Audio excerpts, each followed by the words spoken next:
ہندوستان میں رافیل طیاروں کی خریداری اسکینڈل اب مودی حکومت کے گلے کی ہڈی بنتا جا رہا ہے۔ فرانس کے سابق صدر نے جیسے ہی جھوٹ کا پردہ فاش کیا کہ وزیر اعظم نریندر مودی کے اصرار پر انل امبانی کی کمپنی کو کانٹریکٹ دیا گیا، مودی حکومت بیک فٹ پر آ گئی ہے۔ کانگریس پہلے ہی مودی حکومت کو رافیل معاہدے پر گھیر رہی تھی، مگر اب دیگر اپوزیشن پارٹیوں نے بھی حکومت کو گھیر کر استعفے کا مطالبہ شروع کر دیا ہے۔ کانگریس صدر راہل گاندھی نے رافیل طیارے سودے میں آف سیٹ پارٹنر کے تنازع میں فرانس کے سابق صدر اولاندے کے بیان کے بعد کانگریس ہیڈ کوارٹر میں خصوصی پریس کانفرنس سے خطاب کرتے ہوئے کہا کہ رافیل سودے کا معاہدہ مسٹر اولاندے اور مسٹر مودی کے درمیان ہوا تھا، اور فرانس کے سابق صدر نے کہا ہے کہ مسٹر مودی نے ہی مسٹر انل امبانی کی کمپنی کو آف سیٹ شراکت دار بنانے کے لیے اصرار کیا تھا۔ انہوں نے کہا کہ مسٹر اولاندے ہندوستان کے وزیر اعظم کو چور کہہ رہے ہیں، لیکن وزیر اعظم خاموشی اختیار کیے ہوئے ہیں۔ انہوں نے مودی کو صفائی دینے کا مطالبہ کیا اور کہا کہ ایک دوسرے ملک کے سابق صدر نے انہیں چور کہا ہے۔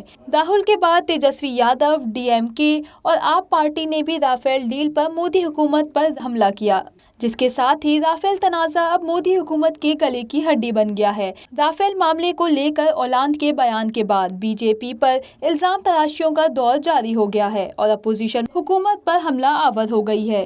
اس دوران بہار کے اپوزیشن لیڈر تیجسوی یادو نے مودی حکومت پر الزام عائد کرتے ہوئے کہا ہے کہ رافیل سودے کو لے کر نریندر مودی، منوہر پاریکر، سیتارمن اور ارون جیٹلی نے ملک کے عوام سے بار بار جھوٹ بولا ہے۔ انہوں نے نہ صرف ملک کو گمراہ کیا بلکہ کروڑوں لوگوں کے اعتماد کو بھی ٹھیس پہنچائی ہے۔ انہوں نے مطالبہ کیا ہے کہ اخلاقی طور پر وہ اپنا استعفیٰ دیں۔ چنئی میں ڈی ایم کے نے معاملے کی تحقیقات کا مطالبہ کیا ہے۔ فرانس کی میڈیا نے اولانڈ کے حوالے سے مبینہ طور پر کہا تھا کہ 58,000 کروڑ روپے کے رافیل سودے میں بھارت کی حکومت نے انل امبانی کے ریلائنس ڈیفنس کو دی سالٹ کا پارٹنر بننے کی تجویز دی تھی اور فرانس کے پاس کوئی چارہ نہیں تھا۔ ڈی ایم کے چیئرمین ایم کے اسٹالن نے ٹویٹ کرتے ہوئے کہا کہ وزیر اعظم مودی نے شفاف، بدعنوانی سے پاک حکومت کا وعدہ کیا تھا، لیکن فرانس کے سابق صدر اولانڈ کے انٹرویو سے پتہ چلتا ہے کہ رافیل سودا مشکوک ہے۔ انہوں نے ٹویٹر پر کہا کہ وزیر اعظم بھارتی عوام کے تئیں جواب دہ ہیں۔ سچائی کا پتہ لگانے کے لیے تفتیش کا حکم دیا جانا چاہیے۔